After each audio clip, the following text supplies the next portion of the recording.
Welcome in to Locked On Knicks, and the Knicks opened up 2023 much in the same way that they ended 2022, Gavin, with a big win, 102-83 over the Phoenix Suns.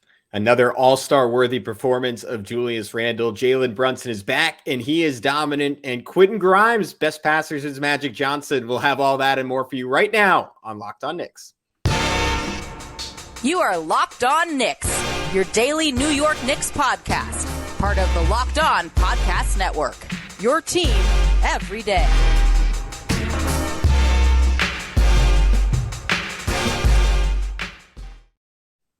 All right, welcome in to Locked On Knicks, and we want to thank you guys for making Locked On Knicks your first listen today and every day, whether you're checking us out on your favorite podcast platform or taking in the sights and sounds on YouTube. We appreciate you making us a part of your daily routine. Wow, second day in a row, Alex. I know. We appreciate us. That's it. Yeah. You know who else we appreciate? We appreciate PrizePicks, because today's episode is brought to you by PrizePicks. First-time users can receive 100% instant deposit match up to $100 with promo code Locked On. That's PrizePicks.com, promo code Locked On.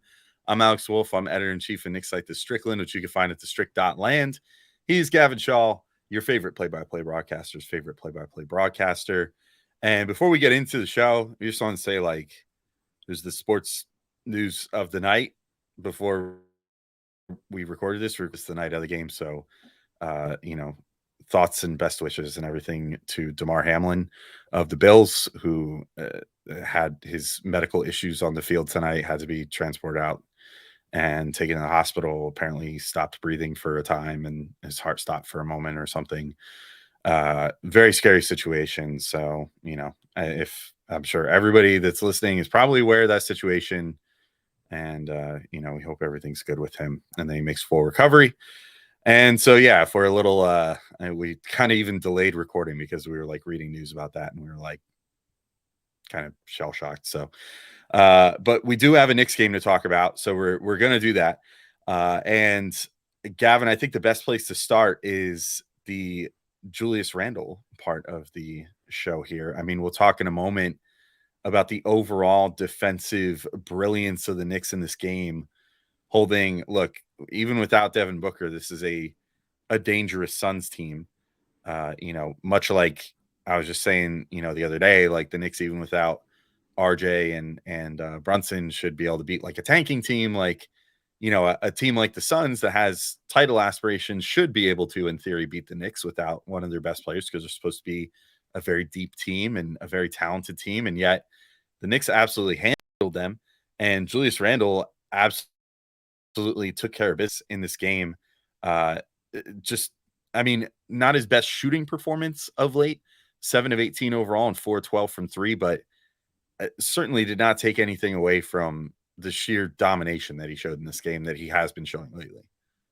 No, this was another all-star worthy performance for Julius. 28 points, 16 rebounds, 6 assists. I mean, I feel like a broken record saying it, but once again, it's the combination of the shooting, 4 3-pointers in this game.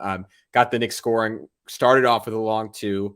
The physicality, 12 free throw attempts, made 10 of them, plus the 16 rebounds. And then, the thing that continues to shine the most for me is the passing. And it's kind of, you can't give the guy enough credit, right? Because generally players in their late 20s do not make dramatic leaps in terms of how unselfish they are and just how talented of a passer they are. And he has gone from someone who was a good passer and got commendations for it during that 2021 season, rightfully so. But Alex, he was a hyper meticulous passer, and he still is to some extent, right? But to me, the big difference is in the past, he manipulated defenses because he had gravity and because he was such a good scorer. Now he's consciously manipulating defenses, right? He is taking an extra beat. One play that really stood out to me in this game was he ran a pick and roll with Mitchell Robinson, and he did it's like a point guard trick. It's what Emmanuel quickly overdoes. He got Mitch's defender on his hip, and then baited his defender to step up as he got into the lane, and then just zipped it to Mitchell Robinson for a jam. And then there were 2 different almost, I forgot what the movie was called. I meant to Google it before we started the podcast, but do you remember that movie trailer in like the mid 2000s where they kept being like, bend the bullet, you got to bend the bullet like that. That's what Mitchell Robbins. Yeah. Wanted. That was Wanted. There you go. That's yes. what Mitch was starring in Wanted or The Matrix. Pick your movie of choice. Where he was bending the ball, like he was curving it like through multiple defenders to get to Evan Fournier. I mean, one time resulted in a Fournier 3, and then one time, Fournier missed the 3, but then another time did it to Fournier. Then Fournier swung it to Grimes, and then Grimes attacked and just slipped it to Mitchell Robinson for a dunk. And I promise we'll get to that later. And then the other thing was just the sense of the moment, like the big start to this game, right? Like when the Knicks were down 4-0, he ripped off 6 points, 4 rebounds, 2 assists in about 5 minutes, leading the charge on a 14-0 Knicks run. And then when the Suns cut it to 18, which felt significant because at one point this was a 32-point game. Tibbs calls timeout. He makes 2 free throws, gets an assist to Emmanuel quickly for 3. Then he hits a 3, then gets into the paint, does a spin move, kicks it out to Evan Fournier for 3, and all of a sudden the game is over again. That's what a star does, right? It's a sense of my team needs a boost, so I'm going to play that much harder, that much better, and do it. While he was going off on the broadcast saying that he's been the second best player in the NBA over the last month, I wouldn't quite go that far, Alex, but I'm thinking this is a guy who is not only redeeming himself to Knicks Nation, but is further and further solidifying himself as a star in this league once again. Yeah, it's funny. We were talking before the show, and we wanted to touch on it here, like just sort of the macro of everything going on with Randle right now, and the turnaround from him has been so crazy. And it's so funny, like even from just like a week ago, the way that our perception is even changed of him. I think a lot of that has to do with how much he stepped up in the absence of Brunson and RJ and continued like carrying the team, even though 2 of those games were losses. Like he was never the issue. But like just his turnaround right now has been crazy to watch. And I almost feel like, we just discussed this literally, it might even be exactly 1 week ago or even less than a week ago at this point, of the Knicks all-star chances on the show. And I was like, yeah, I just can't really see Randle making it because I think Brunson's going to make it. I don't feel so sure about that anymore. I kind of feel like Randle might be leaping him as the best player on the team right now. And the guy most likely to make an all-star team if he keeps playing the way that he is. He had a couple quotes after the game, but the one was like immediately after where he got asked like, what's been the best part of all this, like of how well you've been playing and everything again. And he's just like, the Garden fans, like I just like this again. And like they were chanting MVP for him again. And it makes me happy to see them turn it around. I think we've had our moments of being out on Randle, which everyone loves to, bring up like, oh, you guys want to trade him, whatever, like in YouTube comments or whatever. But I don't think they were unfounded at the time. No. Like if you go a whole season mailing it in and seeming malcontent, like of course that's going to be the opinion of people. But just like, we should, point those things out when they happen. We should also acknowledge, like, I mean, he's fully turned it around at this point, and it's so impressive to see how the adjustments that he made in his game and how he's made himself an even better player than he was 2 years ago by like leaps and bounds right now. And how much better conditioning he looks to be in than 2 years ago, like everything. And just how much freer he seems to be playing. I guess like all the pregame meditation and everything is really working out for him. So just from like a meta perspective, this one, because of those MVP chants, I think that's what kind of brings up that emotion to talk about, in a post-game pod of like, wow, this really brings me back to when he was on top of the world 2 years ago, and now he's on top of the world again, and he like fully deserves it. Yeah, and real quick, I mean, we got to give a lot of credit to the Knicks front office because there were plenty of people, myself included, who were calling for them to find a trade for him this offseason, or calling for them to find a trade for him during the season. And I thought it hit the point of no return multiple times where it was like, all right, this just, especially with the start that Obi Toppin got off to this year, like it was pretty easy to say like, all right, like this is your power forward of the future. Like what are we doing with this guy who like looks pissy, who like was still for the second year in a row for the first 12 games. Like, I mean, like this is really the only case I think against him as an all-star outside of the overall depth of the Eastern Conference is that he didn't really give a crap defensively the first 12 games of the year, was unaware, was out of place, like every negative adjective you could come up with what was applicable. And they held firm and they said, hey, like we've seen this guy be a star. He made second team All-NBA. Not there. You could count like, what is it? Like 200 guys in the history of the league who have made like a first or second team All-NBA. Not even, maybe like 150, 200. Like that is elite territory. And he has that kind of talent in him. We are not going to trade him if he is not playing anywhere close to that. And they waited and it's clearly paid off. And can you imagine, like, I mean, the psychological pain for Knicks fans, but just the crap the franchise would be taking if Julius was doing this on another team right now and the Knicks got a second round pick for him? Yeah. I mean, it would be pretty bad. Yeah. Yeah. That's why, I mean, even at its worst, I always kind of was of the opinion of like, I gotta get at least a first round pick back for this guy because he clearly has the talent. It was obvious that had he gone somewhere else, this probably would have happened. You know, I'm just happy that he managed to turn this around on this team instead of somewhere else after they cleared the way for him. But I do feel inclined because of the crazy stats that Randle keeps putting up. It always makes for a perfect segue for me to remind everybody that today's show is brought to you by PrizePicks. And PrizePicks is my new favorite daily fantasy game. I play all the time because it's so much different than the daily fantasy of old, where it used to be you were playing against people that were basically playing daily fantasy for a living, that had all kinds of insider info and stuff and algorithms to help them set the best lineup and buy up all the winning slots and then leave you to just kind of flush a couple bucks down the toilet every time you want to play a contest. PrizePicks is way different though. And you know, here's an example of what I maybe would have done today. I would have taken Julius Randle to have more than 25.5 points, Julius Randle to have more than 10.5 rebounds, Julius Randle to have more than 3.5 assists, Julius Randle to have more than 3.5 3-pointers, and Julius Randle to get over 2.5 MVP chants. And I could have been a big winner. That's because with PrizePicks, you're not playing against a bunch of other people and you're not having to figure out a convoluted system where you're setting a lineup based off dollar amounts and stuff.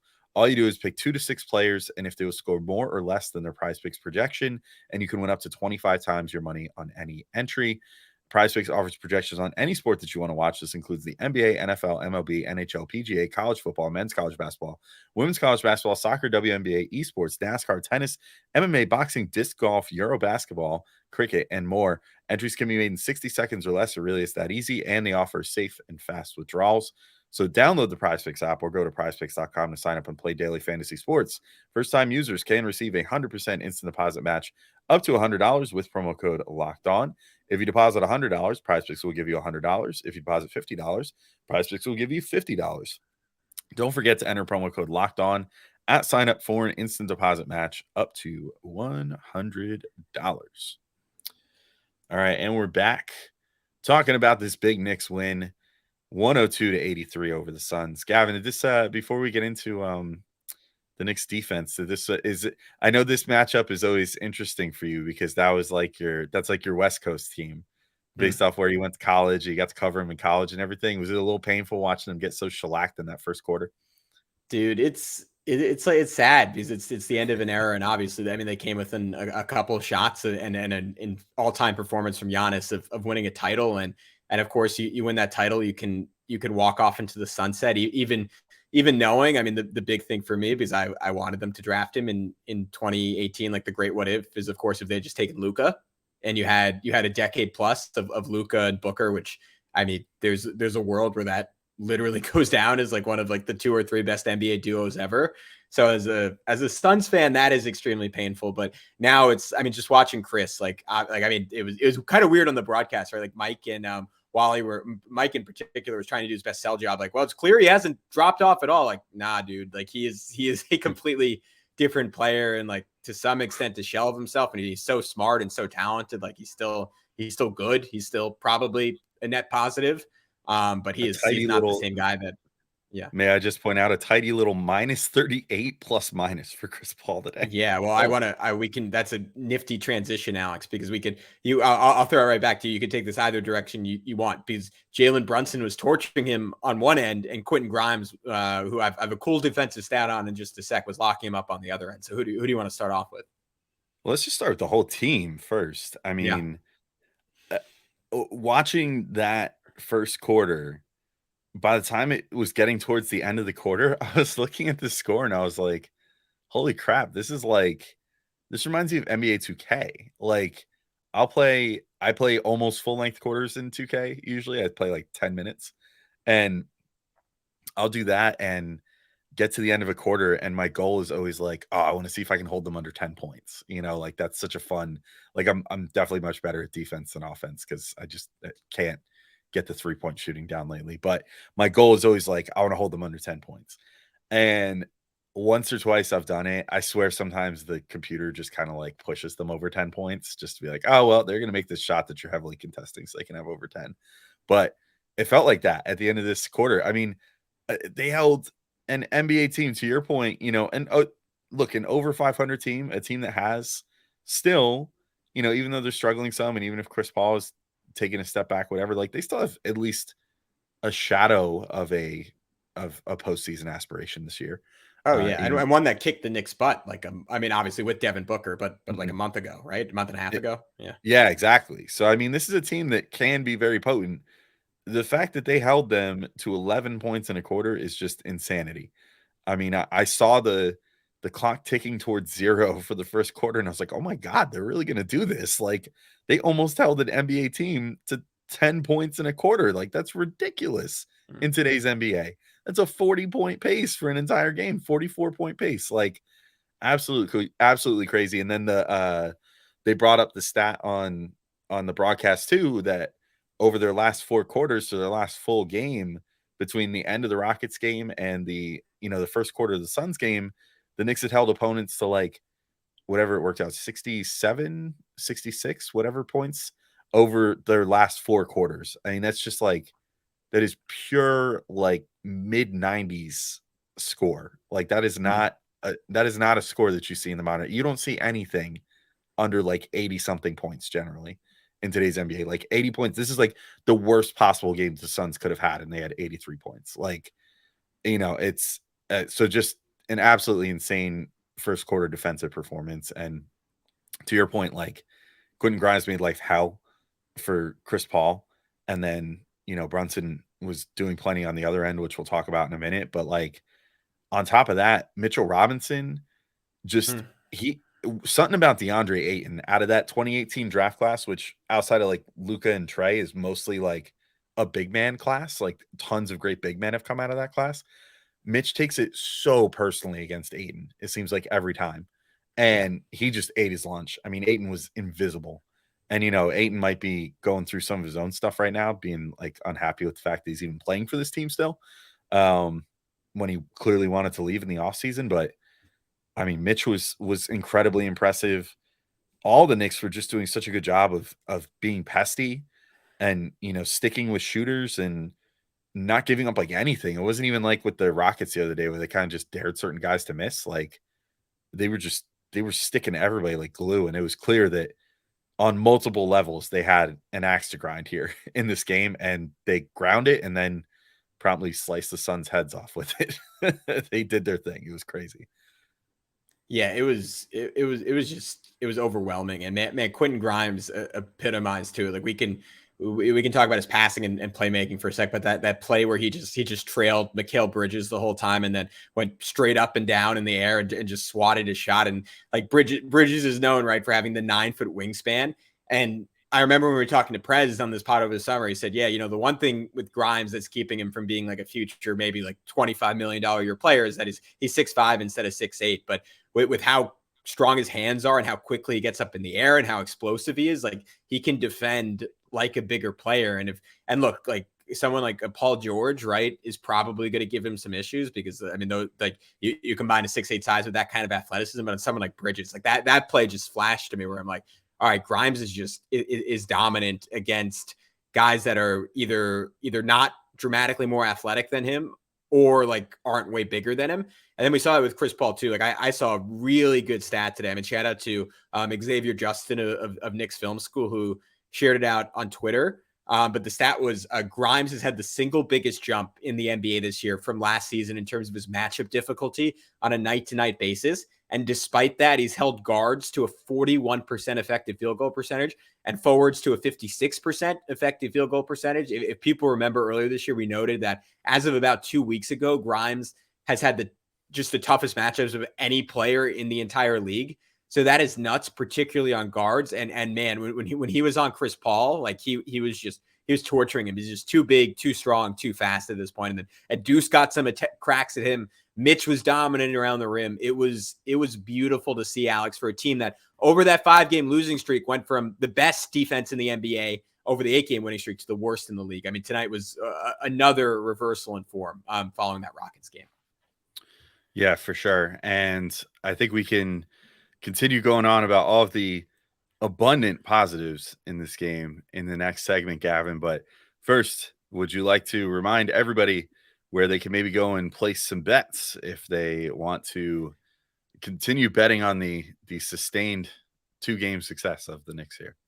You know, if you're on YouTube, you already know what it is. It's betonline.net, your number one source for sports betting info, stats, news, and analysis. Get the latest odds and trends for every professional and amateur league out there, from pro football to college bowl season to basketball and World Cup. We've got it all at betonline.net. If you love sports podcasts, you can find those at BetOnline as well. We're always the fastest and easiest way to get your betting info. And Alex, what I am looking for is NBA awards.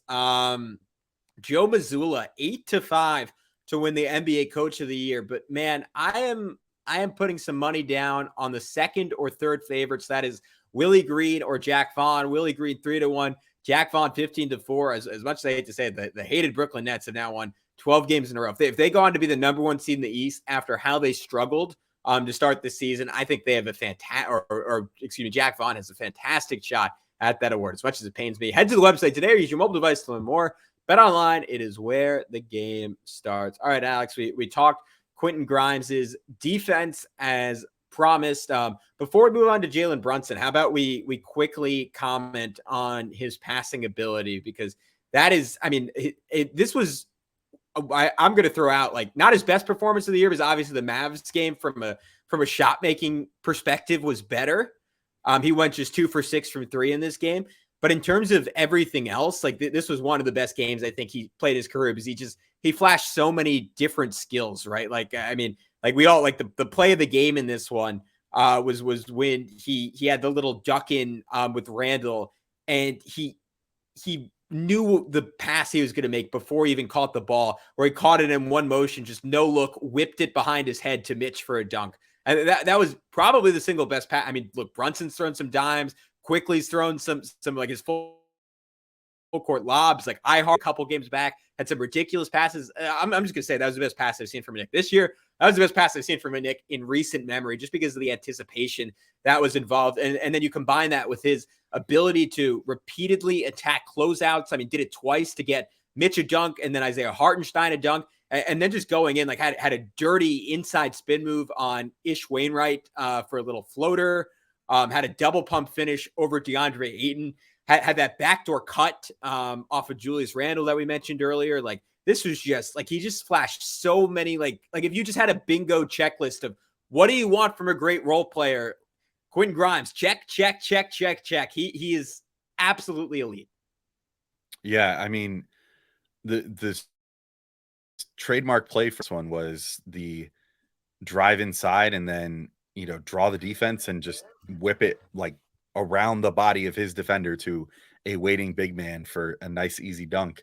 And the Mitch one was, or that Mitch one, there's multiple, but the one that you referenced, the final one of the game for him was the most flashy of all of them and was amazing. But I'm equally as impressed by the fact that I think Prez pointed this out on Twitter. Like, he took a screenshot of like, this is why defenders are so flummoxed, because like Grimes is consistently taking off from here. And like, it's like a big step in from like the free throw line is where Grimes is taking off a lot of times to go up for layups. And he also has been exhibiting the body control to not even fully having to commit to go up for a layup there, but also having the wherewithal to be able to, in air, like get enough hang time where he just kind of like skates on air for like 4 feet to then, control the ball enough and then whip it around a defender like that to create an easy opportunity for, in this one, it was Mitch, I think 3 times and Hartenstein once, is just super, super impressive. It's the passing is like the scoring will always be great with Grimes, but the passing is what has been making my eyes pop out a little more lately. Like the fact that he is acting as a valid third distributor on this team. And like, let's say that RJ, when RJ's in, is maybe the third distributor, like being able to say that Grimes is your 4th best distributor on the floor once they're fully healthy is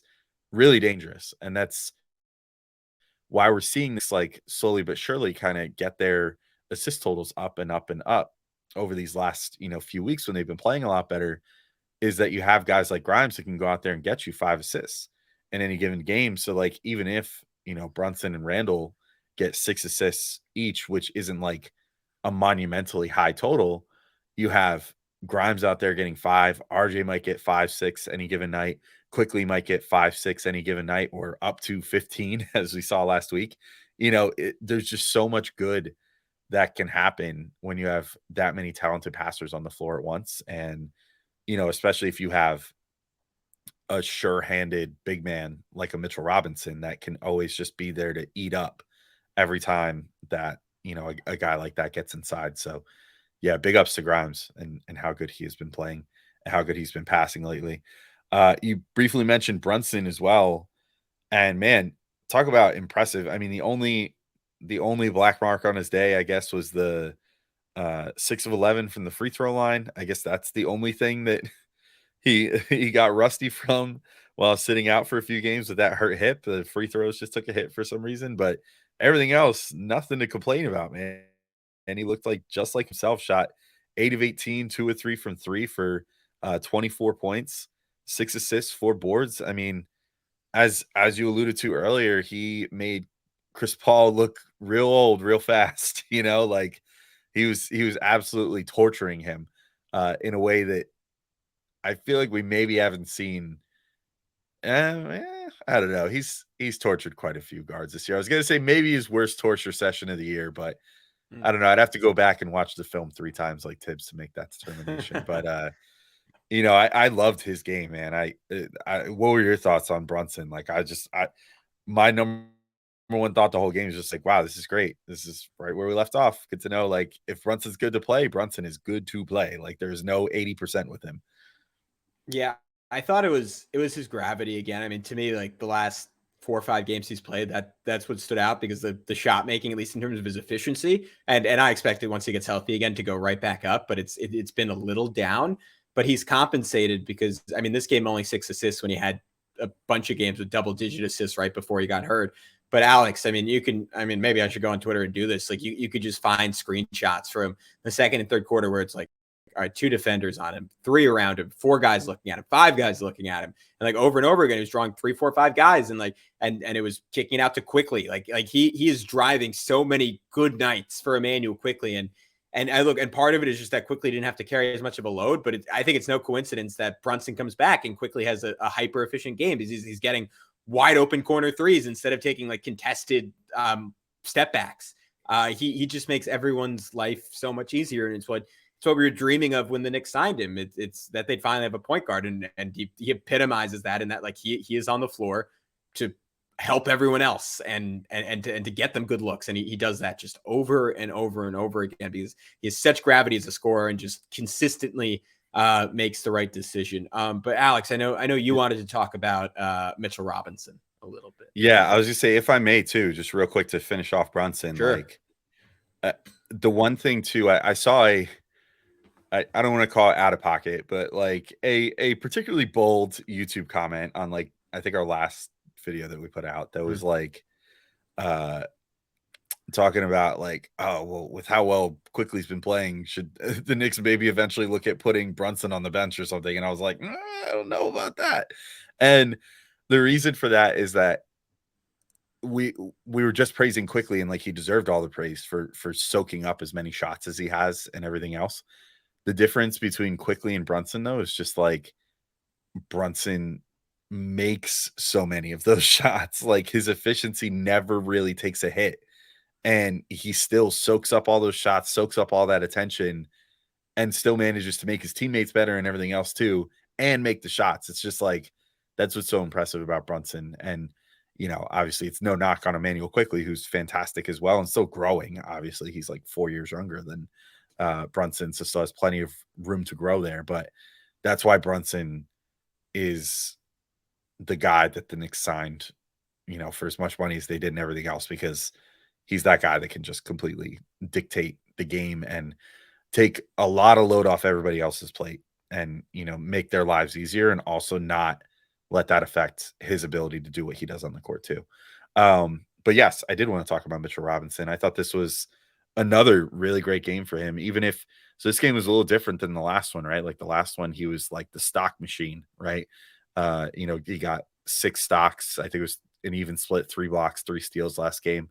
This game only gets 1 block, but he did not, it was not because he was not affecting things, on the inside or making life hard for people. And I already mentioned, like, he made DeAndre Ayton have not a good day. DeAndre Ayton did not enjoy his afternoon in New York City because of Mitchell Robinson, and plenty of other guys didn't either. And that applied on both ends. I thought this was one of the more interesting offensive games we've ever seen from Mitch. He decided, I guess, a matinee is the time to try all your weird stuff that you haven't tried yet. Or maybe it was just a big lead or whatever, but made the Garden crowd like audibly, the whole crowd go, ooh, because he put one dribble between his legs on the outside. And that was while the game was still close too. Yeah. And it looked, honestly, I don't mean to knock Mitch, because it was, it was pretty impressive, but it was like one step below. Like, do you remember back in the All-Star game back in, like, oh god, this must have been like 2006 or 2007 or something? Shaq was in the All-Star game, and he like literally like lifted his whole leg up to do like an under the leg dribble at one point. Like, yeah. It was like one step beyond that, if we're being completely honest. But he pulled it off, and it was cool. And then he threw a nice pass after that. But the most impressive thing was that he threw a no-look pass to the corner for Quickly to hit a 3, just like Mitch going into his bag. But I guess when you are playing as well as Mitch was in this game and doing everything else, that you could put up with him just kind of playing a little like playground ball out there and having a good time, because he definitely, he looked like he was really enjoying absolutely destroying DeAndre Ayton in this game. And he got rewarded with a team high plus 27 for his efforts as well, which I think was pretty apropos. I think that he really influenced a lot and did his usual thing where he, really kind of just made life difficult for the entire opposing team, and was a huge part of the Knicks' best defensive stretches, which of course include the 11-point first quarter for the Suns and I think it was ended at 21-0 run that the Knicks put together. So their longest run in 3 years.